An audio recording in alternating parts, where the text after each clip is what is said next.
Welcome back to Confront Your Mind. I'm Jolynn, I'm Tiffany. Join us as we talk about how to confront the uncomfortable in life. while also allowing space for laughter as we learn.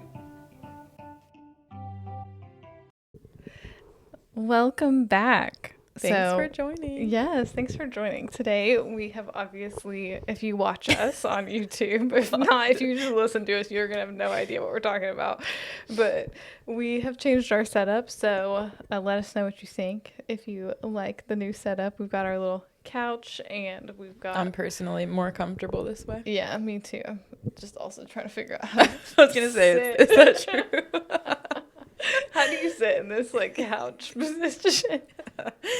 This was part of the reason we didn't have a couch at first, is because I don't know how to sit on a couch without like just totally rotting, which is okay, but I'm not sure it's fully appropriate for a podcast. Hey, you do what makes you comfortable. True. We want you to be comfy. I'll be comfy. This is your home. This is my home. But today we're going to be talking about the value of certainty. That's my top value. If you remember, a long time ago, we did the values quiz to see what our top values were, which we already had like a pretty good idea, and it kind of lined up with what we thought. Yeah, I really enjoyed that one. Mm-hmm. Yeah. But yeah, I think it was my very top value. It was your number one value. My number one value was certainty. And it was kind of interesting because I hadn't really thought of it like... I'd never thought of that word. Like if somebody was like, oh, what's your top value? I wouldn't say certainty. Right. Because that's just not a word I think of very often. You're not like, I'm constantly thinking of certainty. How certain can I be about this certain specific thing? Yeah, no. So I just don't think about it, that word.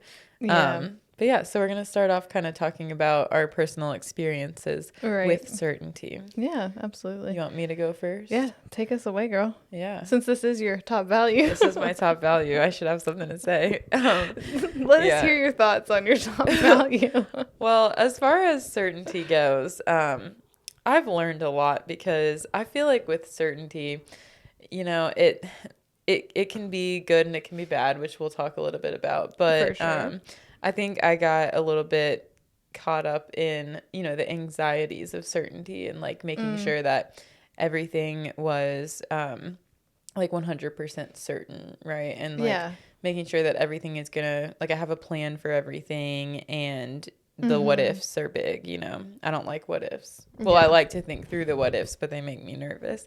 Right. And so certainty kind of takes away the what if. Like you're trying to say, okay, I know exactly what's gonna happen.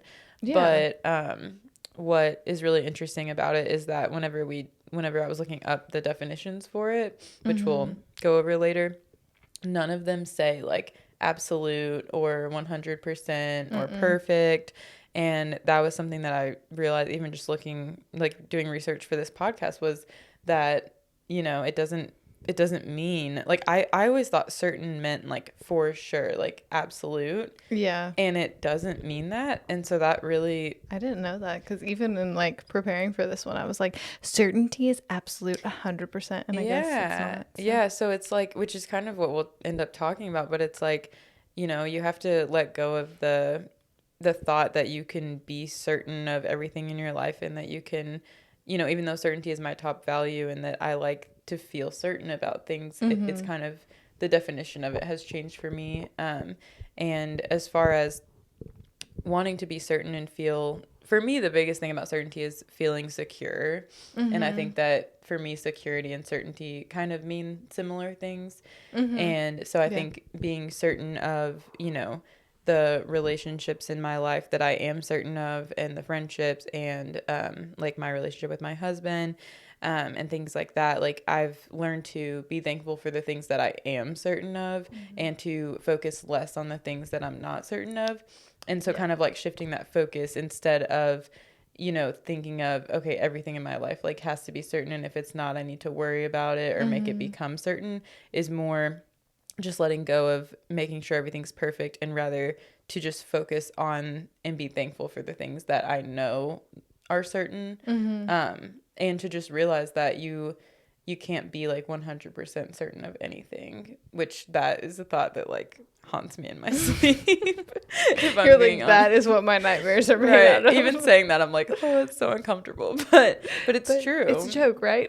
Right. But it's true. It's not, yeah. Yeah. So that's just I've kind of had to shift my mindset on it personally. Yeah, I think that makes a lot of sense too. And like, even thinking about my own journey with certainty, even though it's like not Journey. I love that. Yeah, It it's is not, a journey. It is a journey, because it's not one of my top values at all. But it's it was. I kind of look at it through the lens of even as you were just now talking about it, I was like, yeah, like there is that aspect of having a plan, of having control, and like making sure. Oh, there's your trigger word. Yeah, no, I know. I was like, I have to look at it through the value of control, because when I looked at it through the value of control, though, I was able to see too, like how much certainty is important to me, especially with control, even though it wasn't in my top.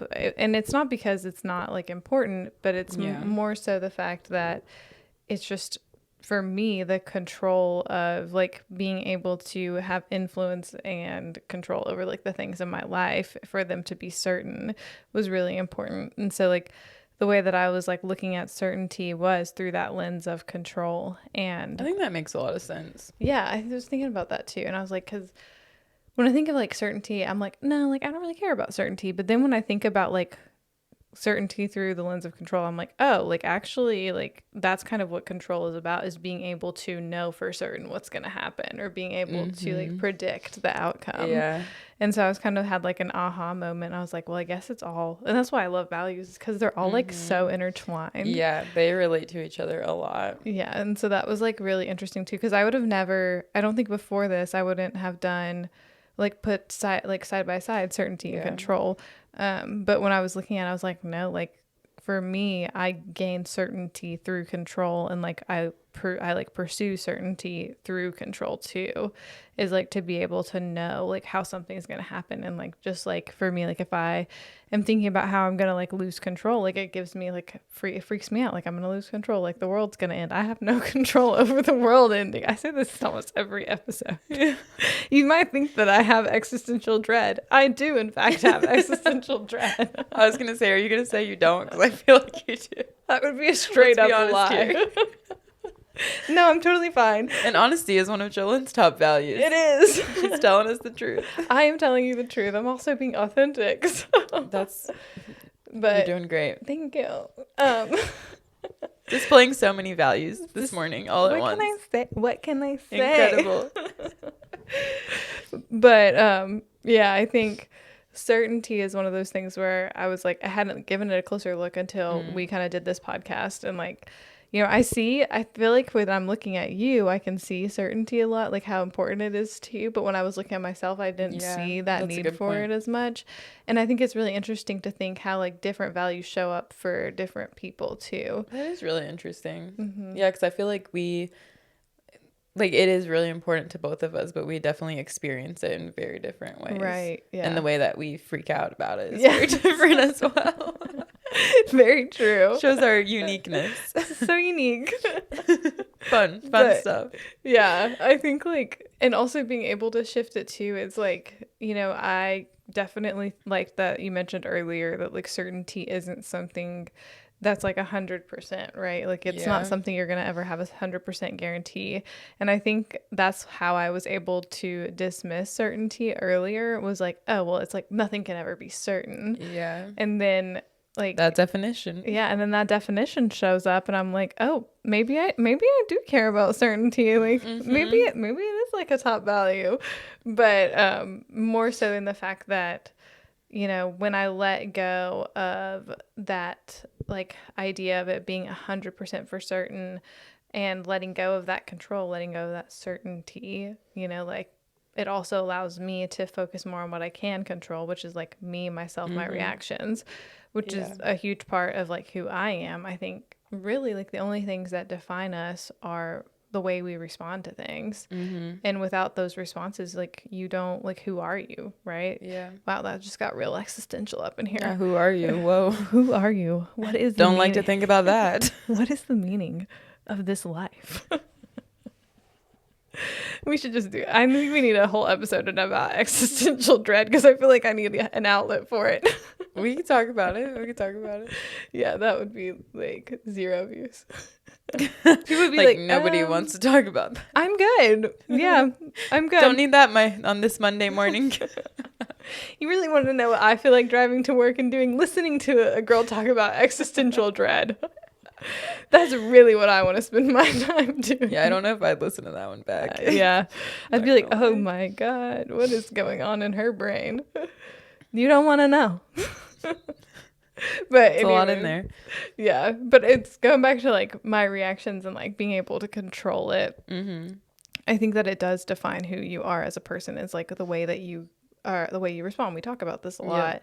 But even more so is like, when I look at it through this way, is the only thing that I can be certain about is who I am and the way that I react. I think is like being able to have that kind of grace and certainty with like knowing who I am and what I bring to the table, and like knowing how I'm going to react, but also being certain of like, I don't know, it's just like very certain in what I do, like confidence. I think of confidence too, you know. And so I thought of that word too. Like, I don't remember what part of it I was thinking of, but like I was thinking of it too in the way that certainty, like there's certainty with a lot of times we talk about with values, like there's things that involve others and then things that involve yourself, and it's almost like two-sided. And so when we think about certainty, you can think about certainty of relationships or certainty of what others are going to do, and you know, it's like, okay, well, we don't have a lot of certainty with that. But I think where certainty really comes into play, in the like the positive part of certainty that you almost want to like dive deeper into and like hold on to, is that you can be certain of like who you are, and like you said, like what you bring to the table, and the qualities about yourself that you're certain of, and being sure of yourself and being confident is so important. And that's something that like I've worked a lot on in the past like couple of years and things, and that certainty does come to mind when I think about that. Like I've become more confident and more certain of myself, and that can like really increase the quality of life for sure. Faux show. When you think about like the things that you've done to work on that, what are the things that worked for you? I think like a lot of with confidence, because it really does relate a lot. I think that I had to really think about, you know, I think that certainty helps a lot with confidence, because you can think about it in the way, or I think about it in the way of like, I know that I'm doing my best, or I know that I'm doing this properly. Because a lot of times for me, it was like, it was the area of like work that I struggled with it, just because, you know, I was like, well, there's nurses that know so much more than me. There's nurses that have been nurses longer than me. There's doctors I work with like, I'm not at my current job, but at my last job, I worked with like anesthesiologists, with doctors, with surgeons, like, you know, and I'm like, oh, these people have gone to so much more school than me. Yeah. And I think that it's like that comparison game. Yeah, just a comparison game, but kind of like bringing your thoughts in, like inward, and thinking about yourself and thinking, okay, like this is my job, and I know, like I'm certain that I know what I'm doing. And so it's like you take away the aspect of doubt. And so I tried to, the best I could, just like stop doubting myself and stop going too deep into those like what if scenarios, and thinking, okay, this is what I'm certain of, and I am certain of myself, and I'm certain that I know how to do this job, and that I know the things that I practice every day. And same with just in like general life, like not like outside of nursing and everything, but just like whenever I think about my relationships, like I said, whenever we first started, it's like, you know, there are certain relationships that I like am very certain of, and I feel very sure of and very confident in. And so just like focusing on that mindset, and instead of like I said, just shifting my focus has helped a lot. Shifting my focus off of like, well, like technically like this could happen, or what if this happened, or, you know, like what if my husband just wants to leave me? Like that's not realistic. And so just like focusing or shifting my focus onto what I'm certain of, and kind of like you talked about in the feelings versus facts. It's like, you know, thinking, okay, like what do I know to be true? And so, you know, like I know like, I know my husband loves me. I know that we have a great relationship. So it's like, you know, why would I sit here and think about, well, you know, technically, yeah, there is a possibility that he could leave tomorrow. Like, he could just up and leave. But it's like, Yeah. is that founded in anything? No. It's just It's founded in fear. Right, exactly. So Which it's is just not a reliable source of information. that is very true. I love that. Yeah, but it's just, you know, shifting my focus onto thinking more frequently about things that I'm certain of rather than things that I'm uncertain of, because I feel like I spent so much of my time like thinking about things that I wasn't certain about, and just like was so focused on that because I wanted to be certain of everything. And so just like focusing on the things that I am helped me a lot. Yeah, no, I think that's really good actually, you know, focusing on like what you're capable of, but also like focusing on like, I heard too, like focusing on, you know, how you got to where you were, you know, it's like, you know, you got hired to be a nurse in those positions because you had the skill set. You showed that you could do it. You showed that you were capable in previous like circumstances. So it's also that like, also even like what I'm thinking of too is like taking it a step further is like believing in yourself and like what you have done too, you know, like I had another thought there, but it left my brain. But like thinking of like proof from the past. Yes. Yeah. Like even like in our motivations and routines podcast, you know, it's like that data center in your brain, you know, it's like, you've got to like focus on what is true. You've got to focus on what has like gotten you to where you are and be certain of yourself in that aspect. You know, because you can't really, bless you. Thank you. Because you can't really be certain of, I think this is one of the things I have a hard time with, is like, you can't be certain of other people. Exactly. Yeah. You know? Like I can believe with all my heart and trust in Giannis, but just because I trust somebody or trust you or trust, you know, a friend does not mean that like that is like a certain, like, you know, there's not like a guaranteed like, you know, certainty in that relationship. And I think that's part of why like I learned that you have to like let go of that, because there's nothing like, you know, like you say with control, like it's like with other people, there's absolutely nothing that you can do, which is a scary thought, but it's a freeing thought. But there's like absolutely nothing you can do to like make somebody, you know, go by what you want. And you can't stop somebody. Like if somebody's going to leave your life or somebody is going to hurt you or whatever, you can't, as hard as you work at it or as hard as you stress about it, you can't like prevent those things from happening. And so like, why spend so much time thinking about like, what if that happens? Because most of the things that I think about, like, oh, what if this terrible thing happens, it's not something that I could like do anything about it. So like having a plan, that's something that like my therapist will tell me. Like she's like, sometimes there are situations where it's like, okay, you could come up with a plan and then you'll feel better. But then there's some situations where it's like, okay, but like what, like you wouldn't be able to do anything if that happened. And so sometimes that thought is even just nice to realize, because it's like, oh, I actually like don't need to sit here thinking about this because there's nothing I could do. Like if you worry about death a lot, like I used to worry a lot about like Bradley dying, and it's like, it, you know, if he did, could I do anything to like bring him back to life? No. And so, you know, there's no point. Like I feel like there almost is a point to worrying about things that you like haven't thought about, and you could like think like, okay, well I could do this and this, and here would be my plan. But there's some things that like there's nothing you can do about. No, yeah.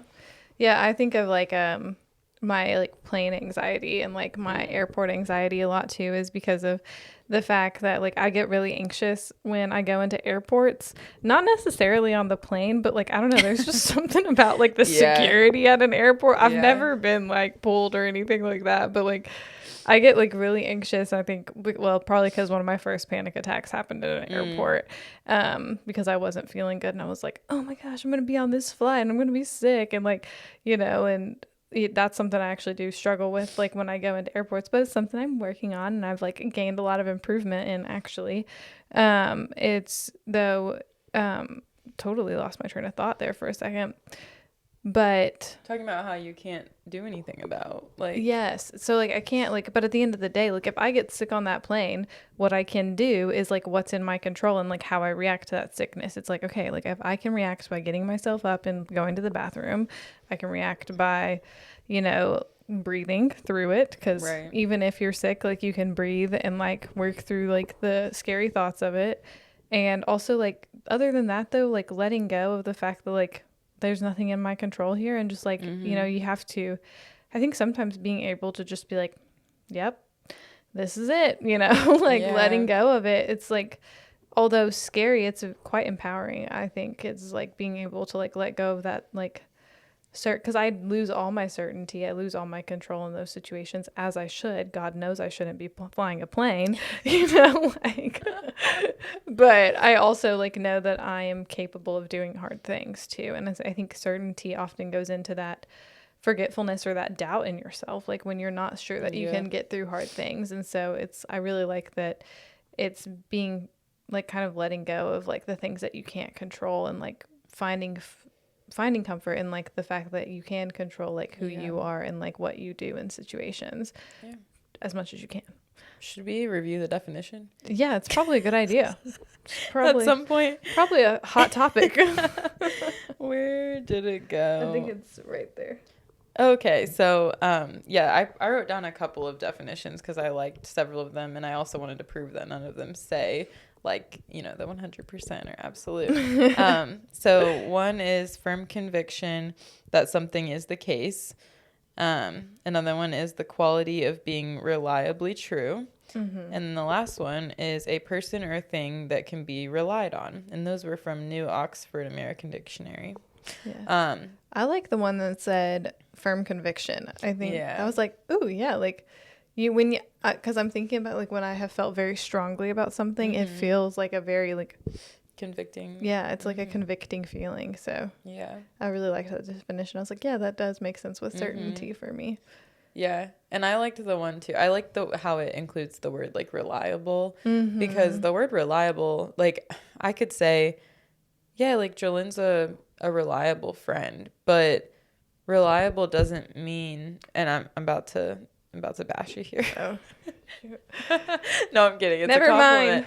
But Just you know, rewind. it doesn't mean that Jolene is perfect all of the time. True. You know, like the word reliable, I don't think of it that way. Like I don't No. think if you said like, oh yeah, like Jolene's a very reliable friend, like that just means like, yeah, like she's reliable, she's there for me when I need her, but it doesn't mean like she is without flaw. Like I am definitely not without flaw. I know this may come as a shock to our many, many listeners, but I am in fact flawed. Sorry to break it to you. Sorry. Not sorry. So I just I'm gonna interrupt here because I feel like you're No. losing it. No, it's my time to shine. This is my time to shine. I never knew. The Princess Diaries is actually about me. Okay, is that what that's from? I don't know. That you're singing? I thought so. Oh, I thought so. I didn't know what it was. I was at a loss. I was trying to rack my brain, and I was like, I got nothing of what that is. But I haven't seen that movie in a while, so I love that movie. I do love that movie. But I also haven't seen it in a while. Mm. Anyways. That's a flaw. Yes, dang it, you found one of my flaws. But yeah, the word reliable, No. you know, just saying that like you have a reliable friend doesn't mean they're perfect. And so that's what that makes me think of whenever like the definition of certainty includes reliability, is that, you know, if you can be certain of something, you can rely on someone, but it doesn't mean that they are without flaw and that they're 100% of the time going to be what you need, and they're never going to disappoint you. I am, in fact, capable of disappointment. No way. It is something. Never. Yeah, it happens. It happens sometimes. Wow.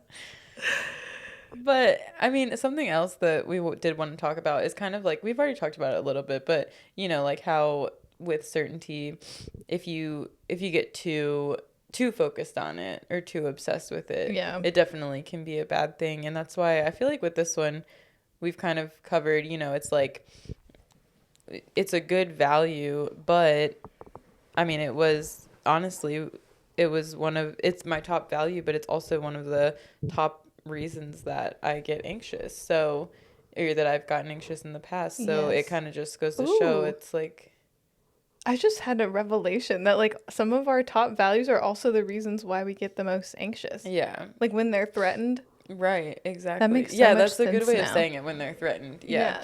Because it's like whenever my certainty is threatened, I'm immediately anxious. And that's Yeah. something that it's like, it's really good to focus on finding that balance. Like balance is a huge thing Right. with values, because you want Yes. to find the balance of like, it's a good value to have. Like I wouldn't want to be like I wouldn't want to not care about certainty at all and just be Right. like, yeah, I don't really care how things go at all, because I'd be a little bit unstable. Questionable.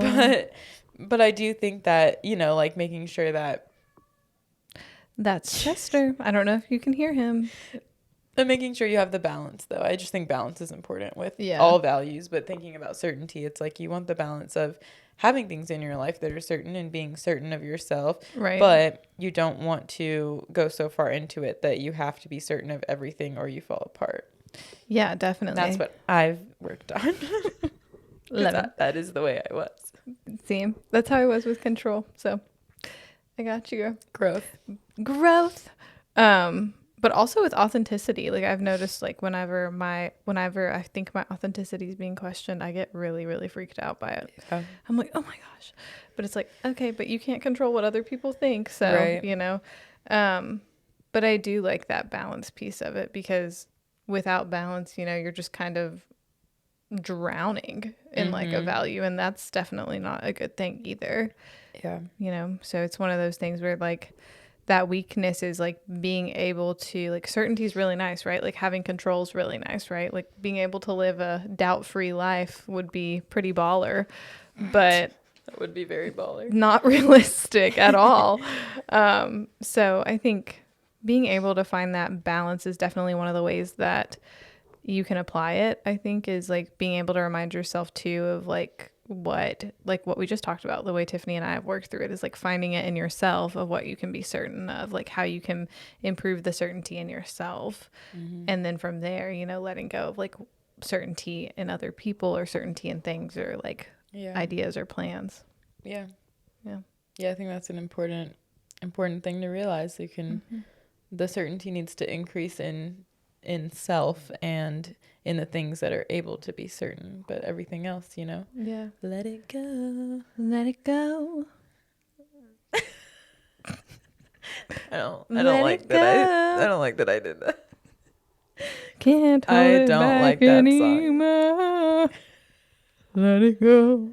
That's a movie I don't want to watch. You don't like Frozen?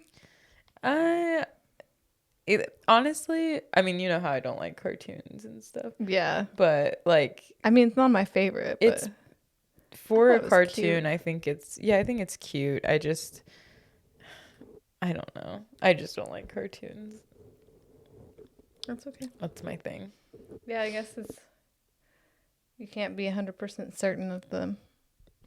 Right. Yeah. I'm certain that I don't like them. That's what I'm certain about. I am certain that I don't like cartoons.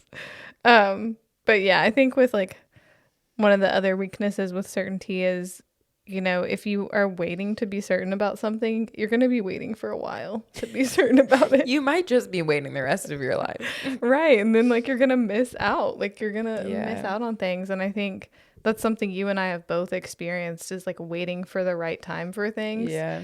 Is like, that's not going to happen. You know, I think It that's just increases anxiety and stress too. yeah, like you think even like when you quit your job recently, Yeah. you know, like waiting for the right time with that. And like I know for me, Yeah. like when I've quit my job before, it's like you're waiting and then you find out like you've been waiting for 3 months and you're miserable and like Yeah. it's not fun, you know? And so like if you're constantly waiting for, like even with dating, like if you're just like waiting for the right person to like come and swoop you off your feet, you know, or sweep you off your feet. I was gonna say swoop you I off believe your it's sweep, but it's all right. you know, like if you're waiting for You that, get swooped. yeah, you get swooped. Swooping.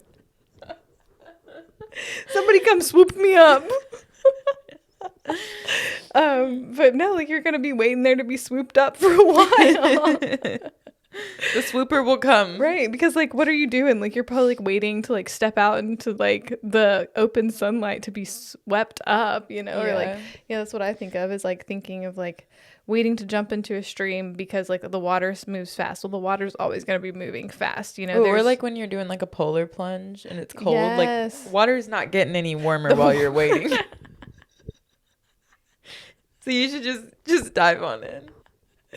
Yeah, you just. But you know how it does. It gets No, like you get more and more miserable the more you sit there and think about how cold it's gonna be. Yeah. And it's almost worse the longer you wait. yeah. Yeah, I've done like little like polar plunges before. What? I've done little polar plunges. They're not big polar plunges. Like those people that do them for like 3 minutes, I think, you know, I know that there's a lot of supposed research out there about it.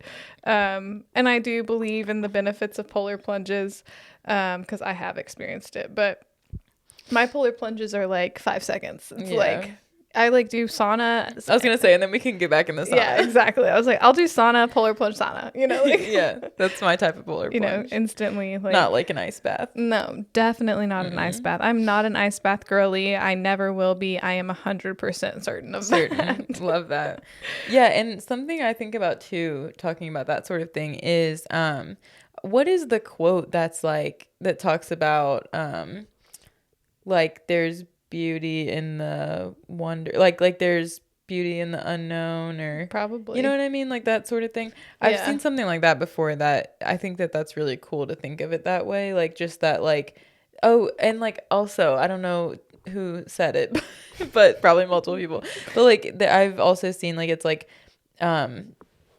people say, like, you know, how boring would it be like if we knew what was going to happen every day, and we knew like who we were going to end up with, and we knew like what life was going to look like in 10 years from now, like that would be pretty boring, and like it makes life interesting. And I think thinking of it that way helps me a lot to like let go of some of the anxiety, because it's like if I really think about it, I wouldn't want to, you know, like surprises are like, it's good not to know everything. Yeah, exactly. Yeah, that's like something I used to tell myself, and I still do tell myself a lot, especially when I'm getting like anxious about control, or like thinking about like, oh, well, what if somebody like looks at me and like thinks something of me like that, and it's like, and good, like it'd be so boring if everybody liked me, you know, like it'd be so boring. Yeah, what if like, everybody in the whole world was like friends with each other?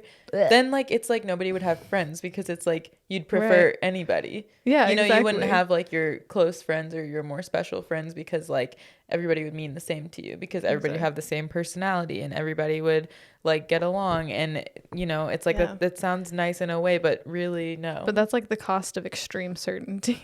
Right, exactly. But it is, I think it's like being able to look at the fact too that like having a little bit of unknown, having a little bit of a lack of certainty makes for, you know, excitement, makes for adventure, makes for literally life, you know, like, because life wouldn't be life if like everybody responded the way I expected them to. Like that'd actually be really scary. Like if people like just started responding the way I would think that they should, you know, like not that I have a scary mind or anything, like that they're gonna be I'm just thinking like be scary if like they, you know, like we're suddenly doing the thing. Like if I was like pick up a banana, and then like suddenly they pick up a banana, and then I'm like, now run 0.3 miles. You and your bananas here lately. I know. I have bananas are on my grocery list. I haven't been able to find them in stores lately. What? Yeah. I guess they're like not in season or something like that. I went to Aldi the other day and they weren't there, and they usually have like a. And I went to Walmart too. Yeah. Walmart didn't have bananas? Not that I saw, but I wasn't looking that hard. I get really overwhelmed in Walmart. I did like a brief like scan. I was like, bananas. Just trying to feel bananas. Do I sense the bananas? No, but anyway, I'm not certain there's bananas in the world right now. But yeah, I don't know what I was saying about that, but don't know how the heck I got on bananas again. Bananas. Me being bananas, that's a guarantee. Well, do you have anything else on certainty? No, I think no, I do actually. Okay. I think being able to allow yourself the space for certainty is good.